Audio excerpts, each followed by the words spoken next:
तो गाइस, अगर आपने पिछले एपिसोड नहीं देखे तो वो आपको हमारी रीसेंट वीडियोस में मिल जाएंगे। खैर, अब कहानी में आगे हम 1935 को देखते हैं। दरअसल ये जुनिपर हिल्स मेंटल अजाइलम था, जहाँ पर इनग्रिड जवानी में काम किया करती थी। इनग्रिड एक छोटी बच्ची को अपने साथ लेकर जाने लगती है। वो बच्ची डरी हुई थी और जाना नहीं चाहती थी, लेकिन इनग्रिड कहती है कि डरने की कोई ज़रूरत नहीं है। इसके बाद इनग्रिड उसे नीचे बेसमेंट में लेकर आती है और उस बच्ची से पूछती है कि उस क्लाउन ने तुम्हें यहीं मिलने बुलाया था ना। तभी एक रेड गुब्बारा दिखाई देता है और इसके साथ ही पेनीवाइज भी यहाँ पर आ जाता है। यहाँ से कहानी वापस प्रेजेंट में आ जाती है, जहाँ विल को अपने डैड से डांट पड़ रही थी, क्योंकि मना करने के बावजूद भी वो अपने दोस्तों से मिलने गया था और इसके चक्कर में हेनल का दोस्त मारा गया। डैड उसे साफ साफ कह देता है कि वो आइंदा अपने कमरे से बाहर नहीं निकलेगा, क्योंकि वो लोग डेयरी के बाहर बिल्कुल सेफ हैं। लेकिन विल कहता है कि उसके दोस्तों को उसकी जरूरत है और मैं अपने दोस्तों को मरने नहीं दूंगा। ये सुनकर हेनल उसे एक जोर से थप्पड़ मार देता है, जिससे विल रोने लगता है। तो विल गुस्से में अपनी साइकिल लेकर वहां से निकल जाता है और टाउन में हैंक के हॉन्टेड होने के पोस्टर भी लग चुके थे और कुछ लोग बंदूकें लेकर उसे ढूंढ रहे थे। दूसरी तरफ लिली वो डिगर सबको दिखा देती है, जो कि उसे सीवर में मिला था। वो बताती है कि जब क्लाउन मेरे पास आया तब ये चमकने लगा था और वो क्लाउन इसे देखकर डर गया था। लिली कहती है कि हम दोबारा सीवर में जाएंगे और उस डिगर से क्लाउन को मार देंगे। ये सुनकर रोनी भड़क उठती है, क्योंकि पिछली मर्तबा भी ये सब लिली के कहने पर गए थे और मुश्किल से जिंदा बचे हैं। दोनों बहस करने लगती हैं तो रोनी कहती है कि तुम्हें पागल खाने से रिहा करना ही नहीं चाहिए था और वहां से चली जाती है। विल भी उसके पीछे जाता है। रोनी कहती है कि वो डर डर कर थक चुकी है और विल के गले लग जाती है, लेकिन तभी विल की मोम वहां पर आ जाती है और दोनों को उसकी कार में बैठने का बोलती है। दूसरी तरफ डिक भी वापस आ गया था और थोड़ा अजीब बिहेवियर कर रहा था। वो ये भी नोटिस करता है कि उसका आइस बॉक्स भी लीक कर रहा है। डिक के साथी उसे बताते हैं कि हैंक यहीं पर छुपा है, उसे यहाँ चार्लट ने छुपाया था और कुछ दिनों में वो उसे टाउन से बाहर निकलवा देगी। डिक को यह सब कुछ अच्छा नहीं लगता, लेकिन तभी चार्लट रोनी को लेकर वहां पर आ जाती है और वो काफी दिनों के बाद अपने डैड से मिलती है। इधर वॉच टावर पर मार्च और रिच अकेले थे।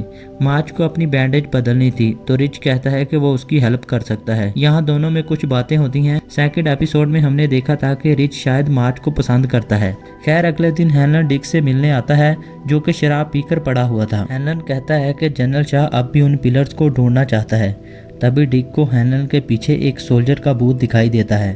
फिर हेनल पूछता है कि टनल में तुम्हारे साथ क्या हुआ। डिक बताता है कि पहले उसकी पावर की वजह से वो भूत और आत्माओं को भी देख सकता था। दरअसल उसकी ग्रैंडमा के पास भी यही ताकत थी।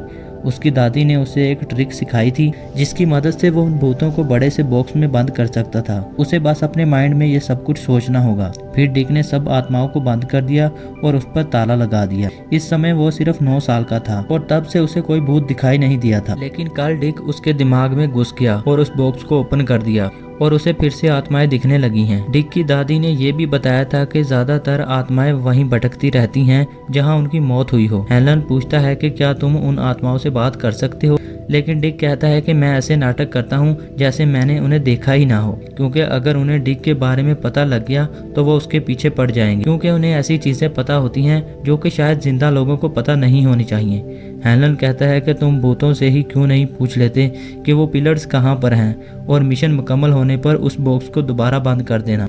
डिक साफ मना करता है और अब वो उसका कोई काम नहीं करेगा और तुम्हें जो करना है करो, मुझे कोई फर्क नहीं पड़ता। हेनलन जब घर पहुंचता है तो चार्लट अपना सामान पैक कर रही थी और फिर हेनलन विल को थप्पड़ मारने पर माफी भी मांगता है और कहता है कि उसका दिमाग ठिकाने पर नहीं था। चार्लट यहाँ हेनलन को बताती है कि उसने हैंक को ब्लैक स्पॉट पर छुपाया है और कल को वो उसको टाउन से बाहर निकलवा देगी। इसके बाद वो और विल वापस अपने शहर चले जाएंगे, लेकिन हेनल कहता है कि उसे अपना मिशन पूरा करना है, अपने देश की सुरक्षा करनी है। पर चार्लट उसकी एक नहीं सुनती।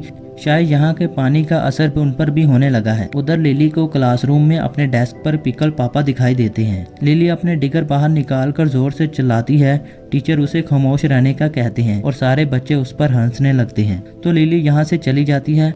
इधर रिच और मार्च को पता लग जाता है कि रोनी का डैड ब्लैक स्पॉट पर छुपा हुआ है और रोनी भी कल से उसी के साथ है और ये लोग फैसला करते हैं कि स्कूल के बाद ये लोग भी उनसे मिलने जाएंगे। यहाँ रिच को बाथरूम के पाइप से आवाजें आने लगती हैं, तो वो रात पर बाथरूम ही नहीं जाता और अपने बेड के पास ही बोतल भर देता है। यहाँ रिच मार्च के लिए एक आई पैच भी लेकर आया था जो कि उसे काफ़ी अच्छा लगता है और दोनों ये भी डिसाइड करते हैं कि वो हैलोवीन पर क्या पहनेंगे। फिर पैटी एक्स यहाँ पर आ जाती हैं जिनसे बात करना मार्च ने बंद कर दिया था। वो उसे अपने टेबल पर लंच करने के लिए बुलाती हैं और ये भी कहती हैं कि यहीं बैठी रहो। यहाँ पर मार्च अपनी आंख दिखाकर उन्हें डरा देती है। इसके बाद विल इन दोनों को लेकर ब्लैक स्पॉट पर जाता है। दरअसल ये रोनी को फिर से सीवर में लेकर जाने का कहने को आए थे और हम देखते हैं कि अब यहाँ काफ़ी सारे ब्लैक लोग आने लगे हैं। लिली इनग्रिड से मिलने जाती है जहाँ उसे कुछ फोटोज भी मिलती हैं और हमें मालूम पड़ता है कि इनग्रिड एक ऐसे शख्स की बेटी है जो कि क्लाउन के करतब दिखाया करता था और उसका नाम था बॉब ग्रे। बाद में इट ने उसे मारकर खुद पेनीवाइज का रूप ले लिया, यानी कि मेले में हमने जिस लड़की इनग्रिड को देखा था वही क्लाउन बनी हुई थी। तभी इनग्रिड वहाँ पर आ जाती है तो लिली उसे सीवर वाली बात बताने लगती है। तभी उसकी नज़र एक और फोटो पर पड़ती है जिसमें वो बॉब की जोकर वाले आउटफिट में देखती है।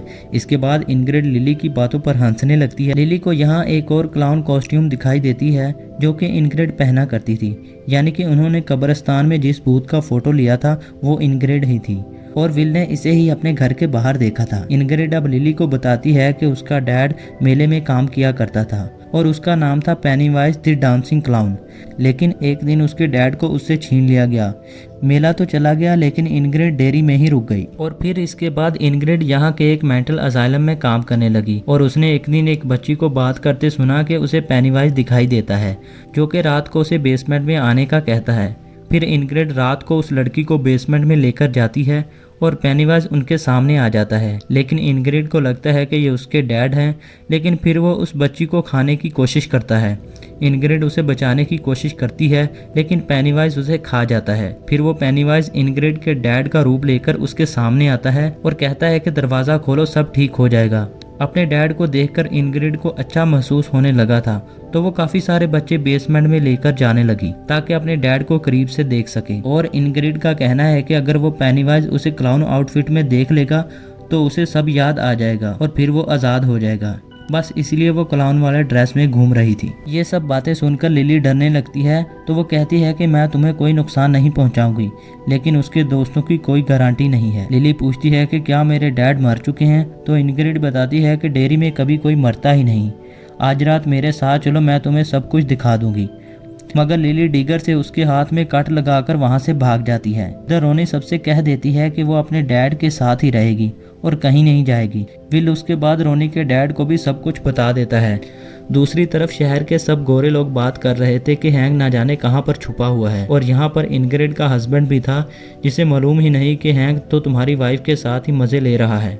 लेकिन तभी ऑफिसर क्लिंट आकर कहता है कि उसे मालूम है कि हैंक कहाँ पर है। एक अनजान औरत ने फोन करके बताया है कि वो ब्लैक स्पॉट नामी जगह पर छुपा बैठा है। दरअसल क्लिंट को पुलिस की नौकरी से निकाल दिया गया था और अब वो हैंक को अरेस्ट भी नहीं कर सकता। और दूसरी जानब हम देखते हैं कि ब्लैक स्पॉट पर पार्टी चल रही थी जिसमें रिच और मार्च भी शामिल हो जाते हैं और दूसरी तरफ विल अपने होने वाले ससुर से बातें कर रहा था और उसे विल काफ़ी अच्छा लड़का लगता है। और हम बाहर का सीन देखते हैं जहाँ पर बहुत सारे लोग बंदूकें लेकर पहुँच गए थे, यानी कि हैंक को ख़त्म करने के लिए। इसी मूवमेंट के साथ यह एपिसोड हुआ ख़त्म। चैनल को सब्सक्राइब करना ना भूलिएगा। मिलते हैं अगले एपिसोड के साथ। Good bye.